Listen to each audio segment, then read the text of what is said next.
I hope I can make a very small contribution to this debate with this presentation.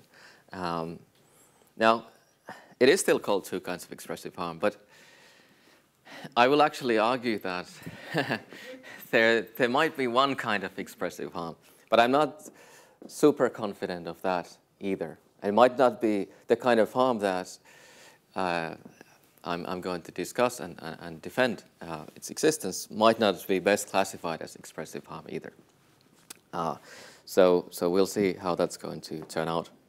Now, I've learned much from all of the presentations so far, but I'd like to in particular endorse pretty much everything that Mohammed said especially in the second part of the last paper. And perhaps my presentation can be treated as a kind of an extended footnote to what he was saying there. I will begin just taking an opportunity to indicate where I do perhaps disagree a little bit with him. So, and I'm sorry I had to leave the discussion a bit early to finish up some things. So, so perhaps it already came up in somebody else's comments there. But there was this interesting argument that the amount of aggravated punishment couldn't exceed the punishment for the base crime in terms of length, and the argument was that if that were to happen, then that would be the primary crime for which, and I think that there's one way to resist that conclusion by understanding primary in a different way. I mean, it's not after all obvious to say that what is primary or not is a matter of the length of the sentence, that a part of the sentence that you get for something. So you could say, well, this base crime is primary in this sense. Had it not happened, there would be no punishment at all. So, and that seems, whereas it doesn't work the other way around. It's asymmetrical in that sense. So we could still say, well, even if it extends it further, then there's further argument needed on that. That's all right. So I'll get to the discussion of the argument that I want to defend. So very briefly, the first kind of expressive harm. I'm supposed to be sticking to this. Sorry. So the first kind of expressive harm that I'll discuss in a while is harm to the relationships that we stand in, that is caused or constituted by expressing certain inappropriate attitudes towards us. This is a kind of harm that is identified by Elizabeth Anderson and Pildes, whose first name I forget, in a well-known article. And I'm going to raise some suspicions about whether that kind of expressive harm really exists, or at least whether it exists in those relationships that are relevant to hate crime legislation and the issue of enhanced punishment. The second kind of expressive harm that I will endorse to an extent consists in the expression of an attitude of indifference or something like that by all members of a democratic community through their representatives if they fail to pass legislation, or more importantly, enforce legislation that enhances punishment, or perhaps not, as was pointed out by many earlier, not necessarily enhances punishment, but nevertheless determines a different kind of sanction for hate-motivated crimes. So this kind of argument depends on a number of controversial premises. The first of them is that actions can, in some objective sense, express attitudes, perhaps even attitudes that the agent doesn't actually have. And the second controversial claim will be that some of these manifestations of attitudes can be in themselves disrespectful. or contemptuous, say. In fact, it might be that this latter kind of attitudes are more relevant to the case of hate crime. And that this can be considered of harm that goes beyond the psychological and physical harm that's inflicted by hate crime. I'll also assume that communities as a whole can in some sense express attitudes, first of all have attitudes and then express them. And the fourth, that sometimes crimes that go against our core democratic values merit increased punishment.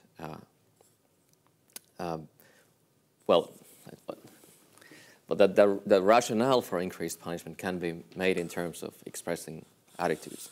That might be the most controversial thesis that I'll discuss. But unless that's true, I'm afraid that there might not be justification for specific hate crime legislation, other than, of course, legislation to keep track of hate crimes and such things. But I'll begin with the notion of an attitude or a sentiment. And I've said a few things about the way that I think about it in earlier discussions, but I'll try to be a bit more specific and maybe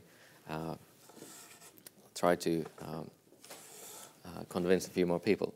So, as I use the term, an attitude is distinct from an emotion or an affect. So it's rather something like a way of relating to someone or something that disposes one to have different emotions in response to different situations, to want certain things, to focus attention on certain things, to deliberate in certain ways, possibly to make use of evidence in certain ways that might not be rational necessarily. So take a paradigmatic attitude. So if I love someone, one part of that is that I'll feel joy when she thrives and feel sad if she suffers or is harmed by something.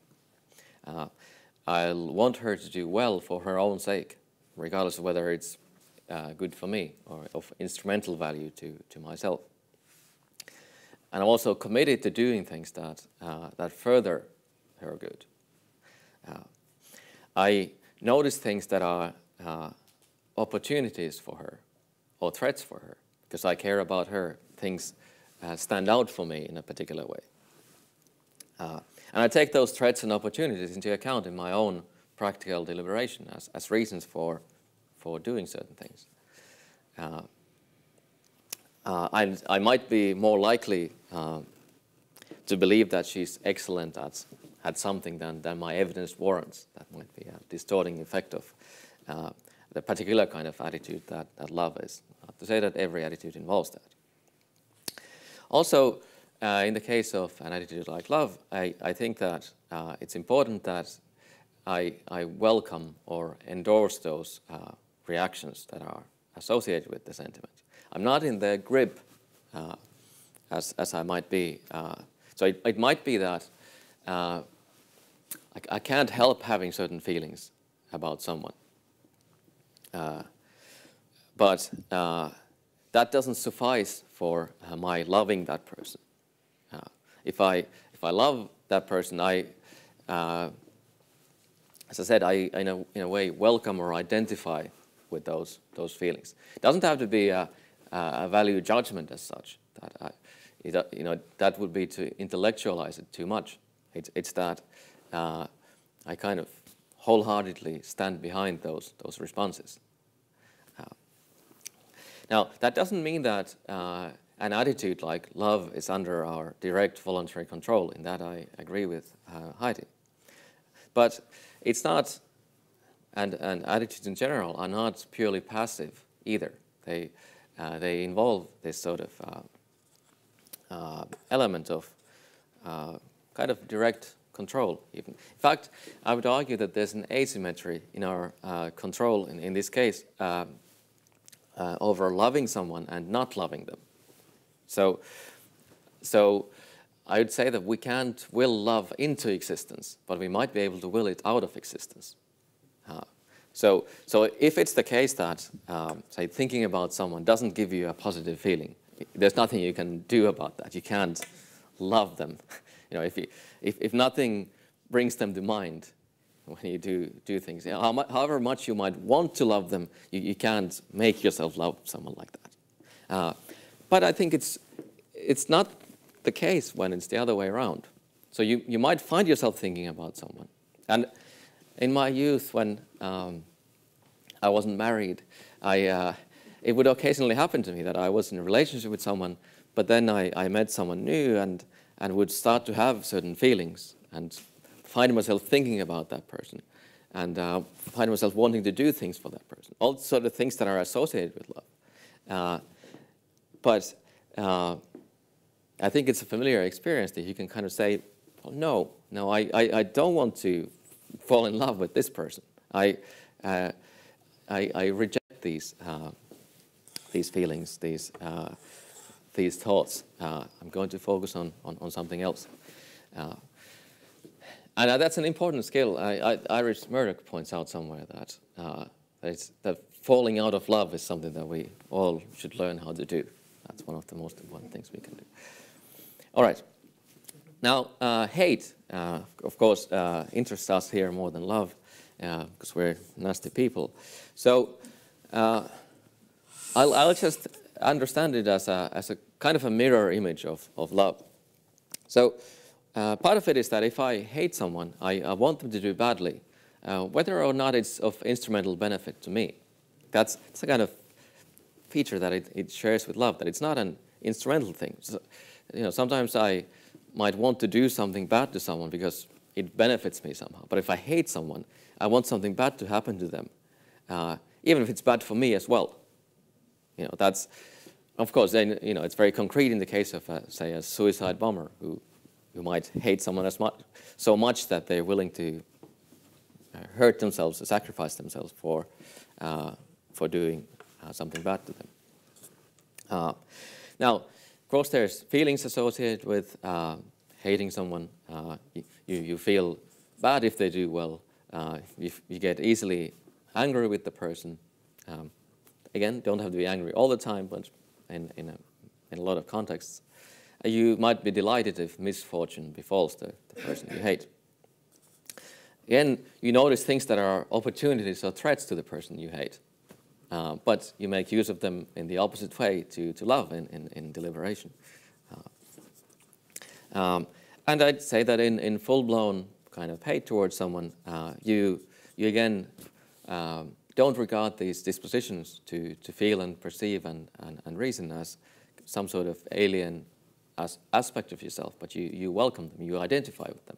You in a sense, make yourself into a hater of someone. You might even take pride in hating someone.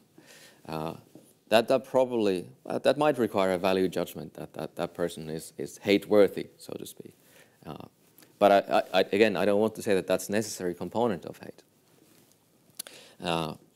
And relevantly to our discussions, if what I said about love earlier is true, if there is this asymmetry between falling in love and falling out of love, it might well be that there's the same thing about hate. Maybe you can't, well,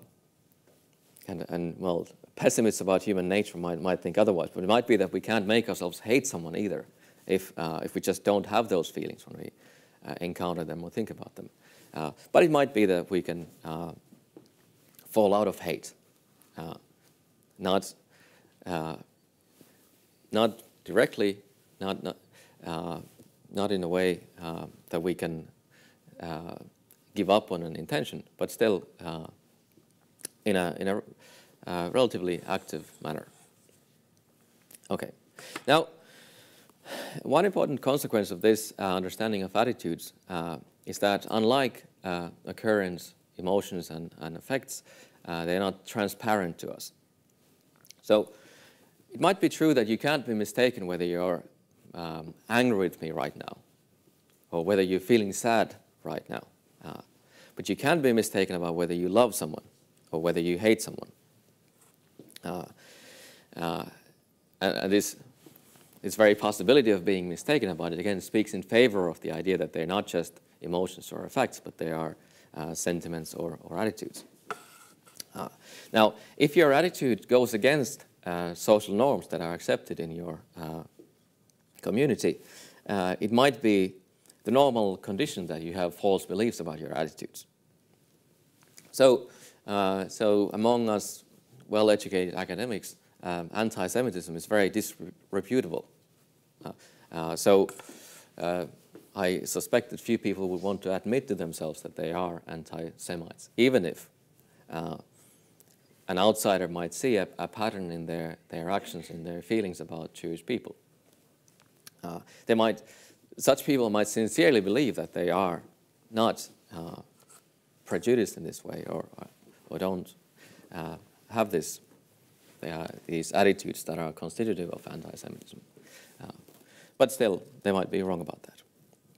Okay, now these attitudes that we have, we can manifest or express in basically, well, in many different ways, but I think there's basic classification falls into two. So one way to do so is by using language or some other convention-based system of signs that's designed to convey our stance or attitude to others. So I can express my love to my wife by telling her that I love her, or by buying her an iPad 2 when I have to go to a conference again myself. That's what I did when I decided to come here. I had to buy her an iPad because I've been to so many conferences. Okay. Now, as I'll use the term expression or manifestation equally. I'll use those interchangeably. It's a non-causal, a non-factive, and not necessarily intentional relation. So speech and symbols can express or manifest states that we don't actually have. That happens when we're insincere and we use language to say I love you, even if I don't. I still express that. It's not that I first have an attitude that causes something. That's not what expression is. And that makes the non-factive relation. It doesn't have to be a fact that I have the attitude that I say I have or I express. Now, it's also not necessarily intentional, in part because we might be unaware of the attitudes that we express. Otherwise, psychoanalysts would go out of business. All right. So the other way of expressing attitudes is acting in certain ways. And because I want to keep this relationship similar, that is non-causal, not necessarily intentional, and non-factive, the way I'll put it is to say that you express attitudes when you, roughly speaking, when you act in a way that we can make best sense of by attributing that attitude to you.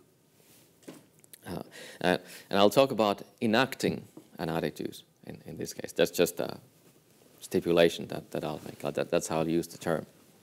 So I might enact my love for someone by going out of my way to comfort her when she's in need of being comforted. I might do so whether or not I say anything about my feelings. It's that my behavior expresses that. I perform the actions that the attitude motivates me to do. That's how I express it. And it may be that what makes best sense of my behavior is an attitude that I don't actually have. And I realize that this is something that might also be controversial, so I'll say a few words about that. So it might be that what I do and the way that I do the things that I do are such that any reasonable person who examines my behavior would conclude that I love someone when I'm in fact entirely indifferent to that person. Now, still on this view, I have enacted love, and people who would attribute the attitude to me would be justified even if they're mistaken. Or, to put it differently, be mistaken about my actual attitudes, but not about the attitude that's embodied in my behavior. So, this idea that there's a sense in which behavior can kind of objectively embody or manifest attitudes, I think is very important for understanding hate crime. Also from a legal perspective, I guess. So this kind of view is an externalist view in that it's not, the attitude that's expressed isn't determined by internal factors to the agent. Now, if you find this hard to swallow, I'll just give you a real life case. Now, how am I doing for time? I have plenty of time. Yeah, we have time. Yeah. So there's a friend of mine who's a very good singer and musician, and he recently was invited to a wedding party with his wife. His wife's friend actually was getting married. And at the kind of after party after the wedding, there was an acoustic guitar lying around, and his wife kept telling him, "Now, come on, take the guitar and play some music. You know, you're so good at it. Sing something for us." And he really didn't want to do it, but eventually he complied with the request and then started to sing and play. Now, the result of this was that some young women came to sit around him and you know, showered him with requests and adulation. And he complied with the request and welcomed the adulation, with the result that his wife subsequently accused him of flirting with the girls. Now, my friend felt really unfairly judged because he didn't want to play in the first place and he wasn't interested in the young women. But I think that his wife did have a point, that his behavior did reasonably express an interest in these girls. So now I don't want to go too deep into what makes something a reasonable interpretation. I think the good starting point is asking yourself about, like, you know, what goals would an informed and rational agent in the relevant cultural context pursue by engaging in this observed kind of behavior.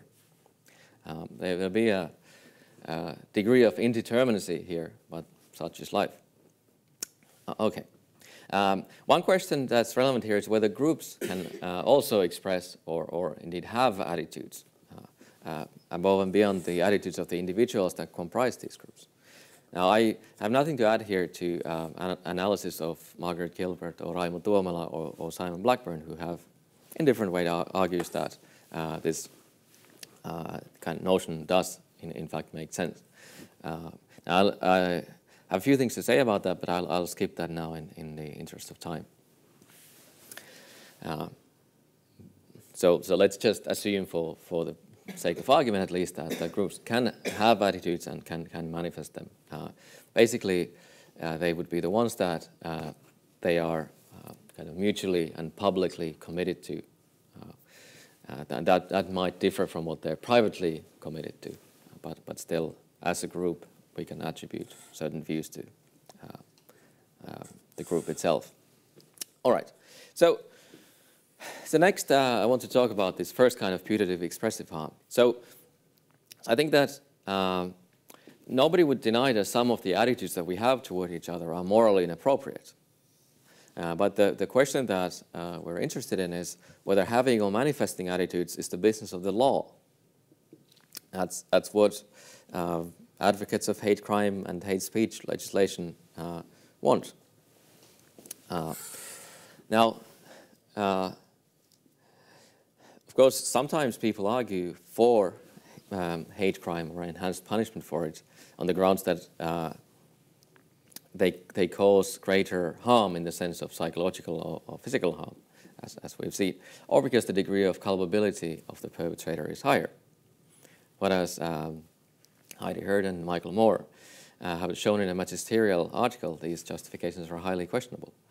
Now, I won't go into their arguments here, since we've already discussed them, and Heidi herself has, again, reminded us of and extended some of those arguments here. So I'll just try to go forward to leave more time for discussion. Okay, now, I will say just very briefly that the conception of the nature of attitudes and sentiments that I've defended does, I believe, give grounds for questioning the account of culpability that Heidi and Michael Moore criticize or defend. But I won't pursue that option. Instead, I'll concede for the purpose of this paper, at least, that these obvious defenses of hate crime legislation in terms of physical or psychological harm or culpability are suspect. So other people who recognize this have turned to a novel kind of harm, or a novel kind of justification for punishment that are both have to do with manifesting attitudes. So the first kind of view is what I call an expressive wrongdoing view. It says that expressing certain attitudes itself constitutes a specific kind of harm that's not reducible to psychological effects or other effects.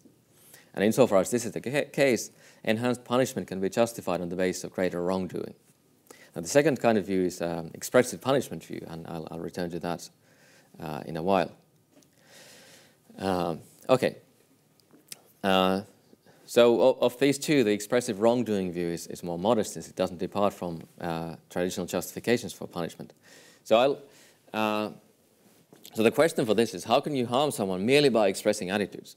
I'm going to examine a little bit the view that Anderson and Pilders defend. So here's 3 quotations from them that summarize the account. So they say first, quote, "A person suffers expressive harm when she is treated according to principles that express negative or inappropriate attitudes toward her." That's just, and it says, well, this is the kind of harm that we're talking about. It doesn't say what's harmful about expressing inappropriate attitudes. Now, what they say about it is that, quote, "The communication of attitudes creates social relationships by establishing shared understandings of the attitudes that will govern the interactions of the parties." That's the first part of it. So attitudes, when they're expressed, they create social relationships. Now, given this, quote, "Communications can expressively harm people by creating or changing the social relationships in which the addressees stand to the communicator, where these social relationships include, quote, friendship and enmity, collegiality and rivalry, and superior and inferior cased stages." So the argument seems to have 3 premises here. First, something like this: social relationships supervene on a shared understanding of attitudes that govern mutual interactions. The second premise: shared understandings of interaction governing attitudes result from actions that express attitudes. Third, standing in certain social relationship is bad for a person, regardless of how they feel about it. This must be a premise of the argument in order for the harm to be non-psychological. So the conclusion then is, actions that express attitudes can harm a person via changing the relationships in which they stand to others. So that's the distinctively expressive harm. When you express certain attitudes, you change the relationship, and that in itself is bad. I'll examine these premises a little bit. So first concerns the nature of social relationships. It says that what makes us colleagues, for example, is that we mutually understand that we are to relate to each other in certain ways, and perhaps not in other ways. So maybe we share an understanding that we don't hate or love each other. That's part of what makes us, let's say, merely colleagues. We might be more than just colleagues. We can stand in more than one relationship. Most of us probably hate some of our colleagues, and some might even love them. So the second thesis says that the shared understandings about attitudes that govern our interaction are created by expressing attitudes. Now, to be sure, I think they would grant that understanding that governs our relations might not be a result of anything that you and I specifically did. In most cases, we inherit the conception of what goes with what kind of role or relationship from our cultural and historical background. But perhaps the expressive actions reaffirm and shape the understanding that we have. Maybe the expressive action is the way we acquire the tradition or something like that. At least not wholly implausible. So the last bit then is that some social relationships as such are bad for us. But which relationships? Well, it's not really clear in their argument, but here's an example from them that illustrates what they mean by this. And it's somewhat problematic for our case, since it concerns attitudes expressed by a state, but that's the focus of their article. So they say, a state may communicate its contempt for blacks by requiring the racial segregation of public facilities. Racial segregation sends the message that blacks are untouchable, a kind of social pollutant from which pure whites must be protected. For the communicative goal to be realized, its meaning must be acknowledged. This doesn't mean the addressees must believe, approve of, or accept the message. They simply have to understand it. Once people share an understanding that segregation laws express contempt for blacks, these laws constitute blacks as an untouchable, stigmatized caste. Okay, so on this view, if we turn to hate crime, The expressive harm of hate crime, independently of its psychological effect on people, consists in its manifesting attitudes toward the victim that place the offender and the victim in an undesirable relationship in which one dominates the other, or something like that. And if that is the case, then enhanced punishment is justified on the basis of greater wrongdoing than in the parallel crime. And does this justification work? Now, as I said earlier, I share the view that Anderson and Pillers have that the enactment relation, or expression relation, is non-factive. So it follows from this that someone can expressively harm another person without actually having an inappropriate attitude at all, as long as they act in a way that justifies attributing that attitude to them. Now, using this justification as justification for enhanced punishment invites another objection that is pressed by Hurd and Moore.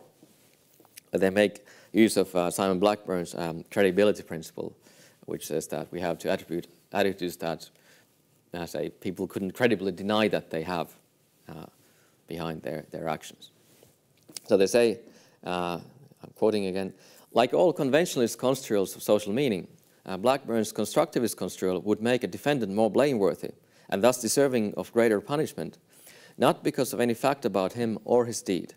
Rather, he would be subjected to increased punishment because of the appearance of there being a fact about him, namely the appearance that he possessed a hateful or bigoted motivation for his crime, regardless of whether he in fact possessed such a motivation. And that's a serious challenge for this type of expressive view. But I do think that it misconstrues the expressive wrongdoing view, as I just outlined it. Now, because it is a fact about the deed that it manifests a hateful attitude, and thereby transforms the relationship in which the agent and the victim stand in. So the increased punishment isn't for a false appearance of an attitude behind the action, but it is for the reality of creating this harmful relationship, if the expressivist analysis of relationships is correct. Now, I don't think that it is. It might be that some social relationships are all about how we feel about each other, what attitudes we have toward each other. But other relationships involve more than a shared understanding of interaction governing attitudes. And some of those are highly relevant in the context of hate crime. The relationship of domination and subordination and oppression and sort of things that Barbara was talking about, they can exist in the absence of such mutual understanding of which attitudes we have for each other. Nor is such an understanding sufficient. So I might think that I am the social or legal equal of someone who's above me in a social hierarchy like that, or in a power hierarchy, so to speak. And in some cases, they might think the same way. They might think that we're equals. It's in a form of bad faith or something like that. But sadly, that isn't sufficient to make us equals. Relations of relative power just don't reduce to how we understand ourselves or what kind of attitudes we have toward each other. To claim that simply understanding that the behavior of others expresses contempt towards me as a disabled person, for example, while I nevertheless don't accept that this contempt is in any way merited, it doesn't by itself suffice to make me stigmatized or disadvantaged. So it seems to me that this kind of expressive harm, if it exists, it's not really relevant in the context of hate crime or hate crime legislation. So finally, I want to talk about a different kind of non-psychological harm that is non-contingently linked to attitudes that we express toward each other. So the argument of the last section that I just went through showed that it isn't the harm of standing in a bad relationship, the real expressive harm, since there's more to such relationship than having attitudes. So what I want to do is explore a different kind of expressive harm that consists in damage to an individual's status, in particular standing as an equal member of a democratic community. So, and this is the footnote bit to what Mohammed was saying. So let's see if this argument can be made to work. So this kind of expressive harm doesn't exclusively supervene on the attitudes that are expressed by a hate crime perpetrator, but also on the attitudes expressed by the rest of us through the lawmaking and enforcement by our elected representatives and administration. To make my way towards this argument, I'll begin with the notion of dignity as a status concept. In a moral sense, it might be that dignity is a particular kind of standing that rational agents perhaps have. It's something that we all possess as long as we are, say, rational agents. Now, this dignity consists in the fact that there are things that no one may do to us, not even to benefit other people. That's the kind of non-consequentialist thinking that is behind dignity. This is something that Thomas Nagel emphasized when he says that not only is it an evil for a person to be harmed in certain ways, but for it to be permissible to harm the person in those ways is an additional and independent evil. So it's bad if you harm someone, but for it to be permissible to harm them is an additional evil. In a similar spirit, Francis Cam talks about inviolability, and notes talking about killing says that we care about non-killability, not just not being killed. So it's important that we're non-killable by others. That is in itself something that's good for us. Now, this kind of moral dignity is something that we can't lose as a result of action of others. I mean, it's just a kind of metaphysical fact about us that we possess this kind of dignity. But we can also meaningfully speak of a kind of de facto dignity or standing that we may or may not possess. And we can say that someone is stripped of his dignity by the way that he's treated. So what I want to emphasize that in line with Nagel and Cam's views of moral dignity is that what takes away our de facto dignity is not that someone harms us. After all, causing harm, even serious harm, may be entirely unintentional and it won't affect our standing in any way. But neither does merely disrespecting us take away our dignity in this sense. It's only if you can disrespect me with impunity that my dignity is gone. So it's not constituted by the fact that other people treat me as a rational and autonomous agent, say, but by the fact that others must treat me that way on pain of external sanction. So this is the sense in which law can confer on us a social standing that befits an equal member of a democratic community. So it can't stop, it can't literally stop other people from engaging in disrespectful behavior, such as stealing or assault or whatever. But it can penalize such behavior and thereby manifest respect for everyone and constitute us, each one of us, as having a certain dignity. If, conversely, the law didn't penalize such behavior against a particular group, say, leaving them open to attack with impunity, that would amount to denying them equal respect and thereby constituting them as having a lower standing or status than others, even if no one actually attacked them. Now, of course, in the real world, people who are unprotected by the law get attacked. But even if they weren't attacked, it would already be bad for them to be vulnerable to it in this sense. Now, when I talk about the law here, I mean the entire criminal justice system. As discussions here have made clear, law in the books alone means nothing. It must also be fairly and consistently deployed. Okay, so what I've briefly sketched so far is an expressive justification for standard criminal law. I haven't said anything about hate crime in particular. I don't want to commit to the strong claim that all crimes express disrespect or anything like that, or that all laws are justified by expressive considerations. In fact, I really like the sort of hybrid view that Mohammed defended earlier, that these considerations might play a role in the margins of the law. It might still be important. And I do buy to a certain extent the claim that Anderson and Pilders make that it's particularly important in constitutional law, but that's another issue. So what I want to do to finish with is to apply this model to enhanced punishment for hate crimes in particular. So the core idea is that if you can enact, that is, express, manifest by action, contempt or hate or disgust toward me with impunity, I am thereby constituted as having an inferior status. And because in the case of a hate crime, the offender's behavior manifests these attitudes, this will be the case. I will have a lower standing in society even if they are already punished for the base crime. Because there's these additional attitudes that are expressed towards me by these hate crimes. It doesn't, in a way, restore my standing that they're punished for the sort of standard things that anybody would be punished. So here's an outline of the argument. So, so the first premise is concerns the expression or manifestation of attitudes. Says something like this, that committing a base crime against someone as an interchangeable member of a group, regardless of personal profit or pre-existing relationship, manifests an attitude of disgust, contempt, hostility, or hate.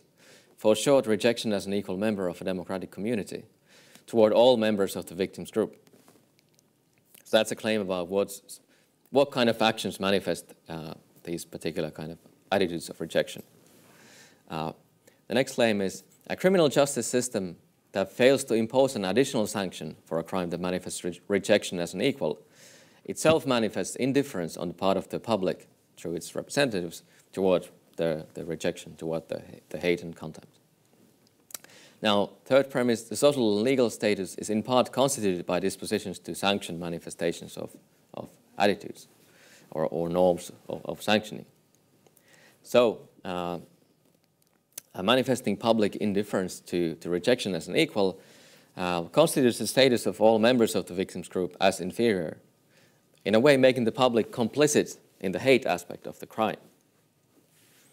A fifth premise, having an inferior status is in itself bad for a person, regardless of other psychological or physical harm. So, final conclusion, public indifference to hate manifesting crime itself constitutes expressive harm for the victim over and above physical and psychological harm caused by the crime.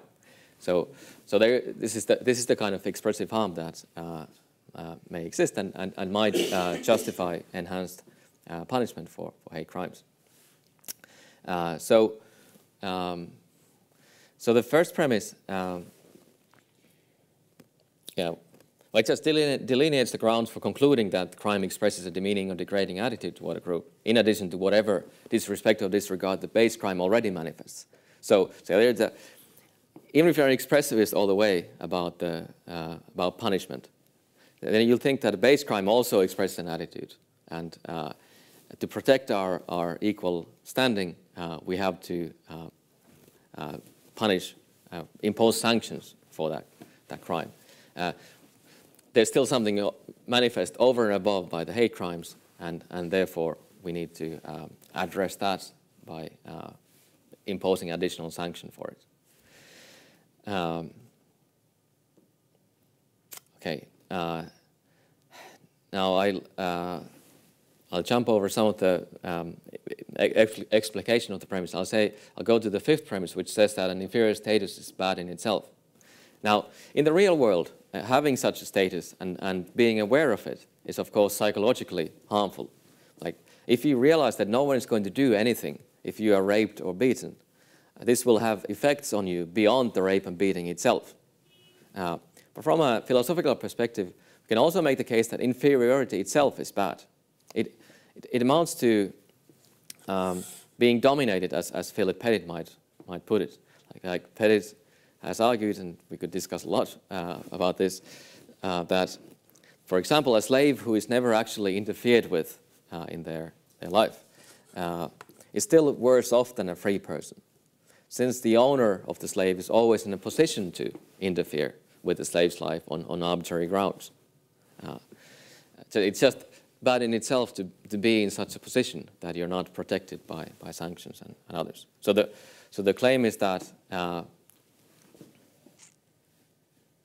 so this attitude of public indifference to demeaning behavior towards someone then constitutes an expressive harm. All right. So in their discussion of what they call radical expressivism, a version of which I've just defended, Heidi and Michael raised the following question. What makes expressing a society's disapproval of the motive of a criminal's act intrinsically good? It cannot be because of desert. So what is it? We can't think of no plausible answer to this question. Now, if the line of argument that I've just sketched can be made to work, we will indeed have a plausible answer to this question. Expressing a society's disapproval of the motive of a hate crime is intrinsically good, because it prevents the harm of considering the members of a victim's group as inferior, as outcasts from the democratic community. Thank you.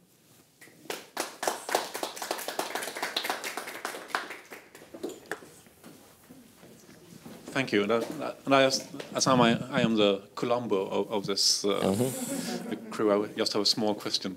This is actually an extremely philosophical question because it's on the line of if a tree falls in the forest type. I'm not sure if there's a truth behind this, but I've heard that there is a small forest in Germany with two types of trees.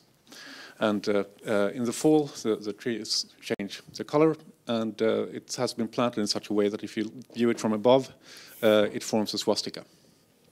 And it does this for a week, and it disappears because then the other trees change color. Let's assume that the one who planted this did it for a joke, or because he was bored or something, and had no intention to cause harm, and no one knows about it. So no one actually flies over it, and no one actually sees this. Would you say this is a case of expressive harm? This would be the extreme case, I would see, because there won't be any impact and there won't be any attitude behind it.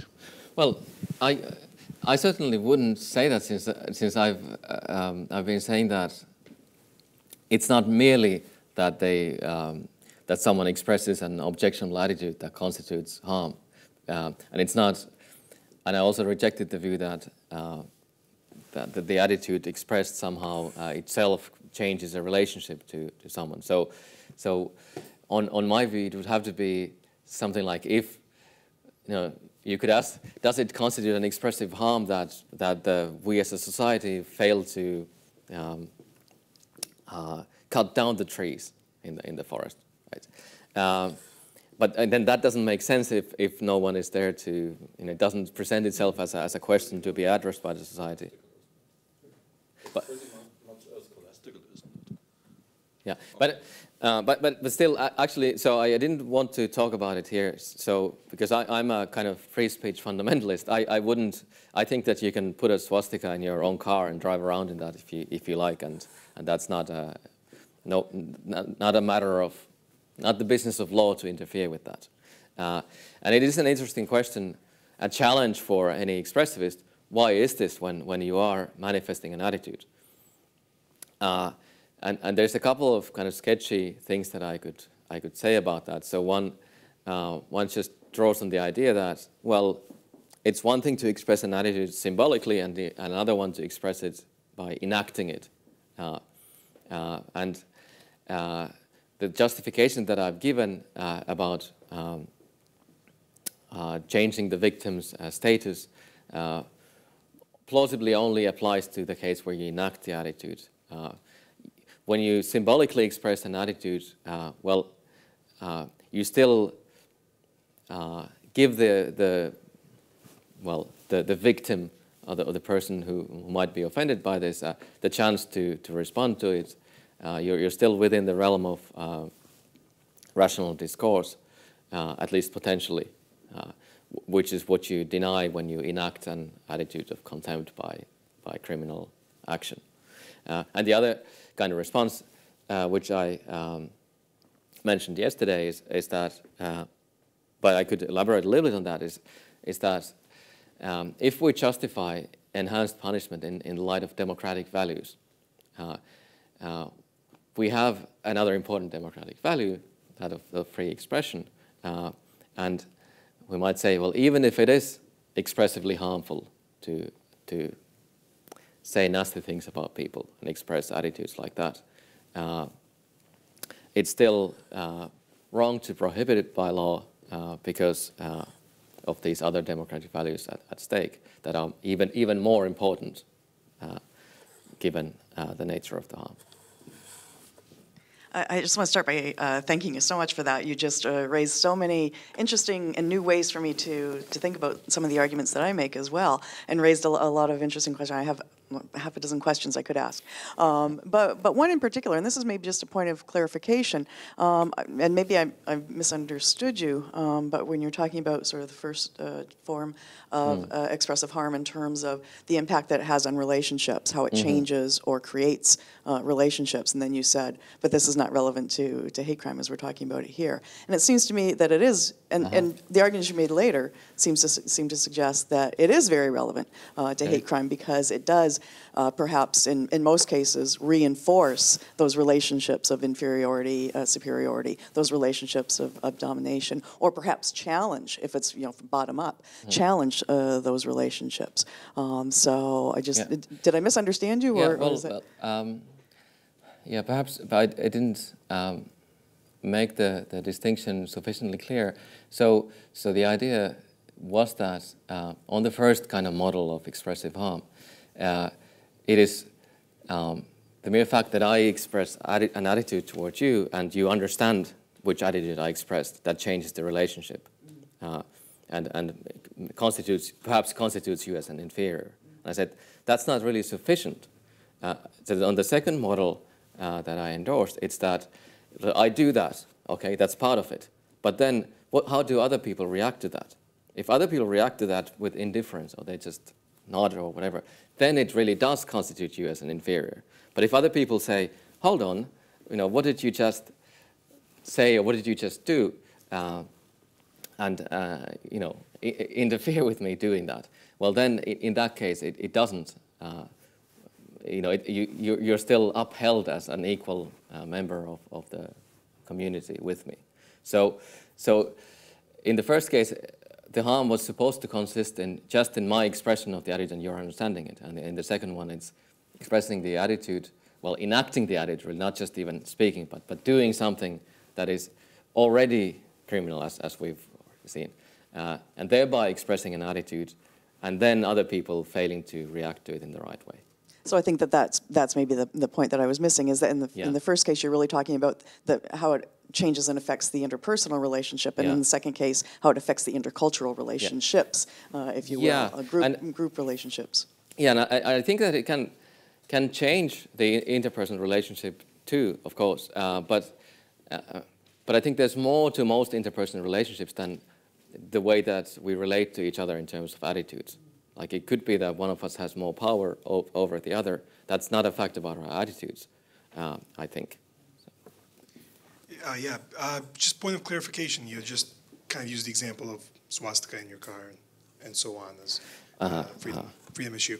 Are you distinguishing between expressive issues are private and public, right? So if I was driving a company car, for example, right, it's different from driving my own car, in the sense that maybe in one case we might permit that if the individual wants to put a swastika in their car, it'd be permitted without necessarily getting us in that expressive wrong. But if it was a company car, right? Or something that's publicly, but does that make a difference for you? No, that's... Because it's public wrongs that we're going after. Yeah. So one way I was thinking about this, and I by no means have I thought this true, is that when it comes to, well, there's an ontological difference between individual agents and group agents. And that might be reflected in the ways in which those agents can act. So I can act physically, without, non-symbolically and symbolically. But it might be that groups have to act in the first instance symbolically. That for the case. So and in fact, it's nice that when we talk about, say, a parliament, we say that they enact a law. It just happens to be the same verb that I use for us, expressing something through action. And so that's the distinction that we can make with individuals between symbolic expression and expression through action doesn't perhaps exist when it comes to groups, and therefore you could say that in the case of groups, all action is enactment. They can only act in that way, and therefore you get different standards.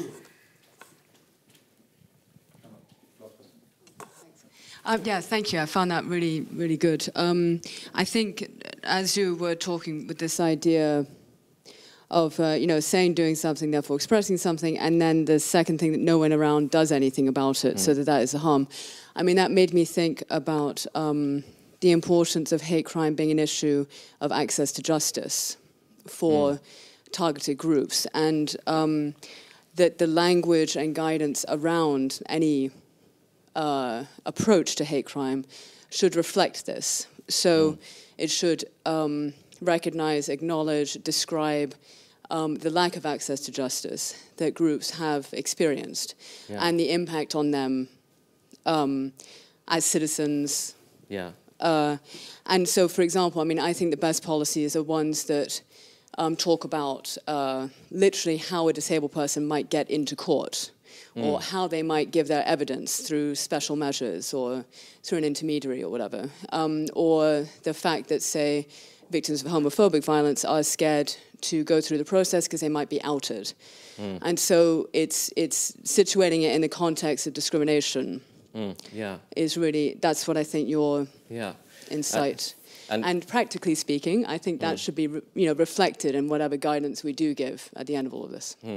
And one thing that this thinking about our status and how that's affected by the kind of attitudes expressed by the laws and the community, one thing that it highlights is that it's already a problem, even if nobody attacks the gays or the disabled, that were they to be attacked, they wouldn't have recourse to, they would have these challenges in pressing their case.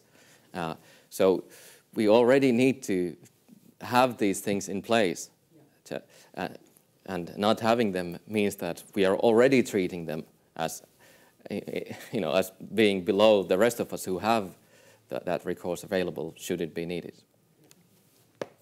Thank you very much. Thanks.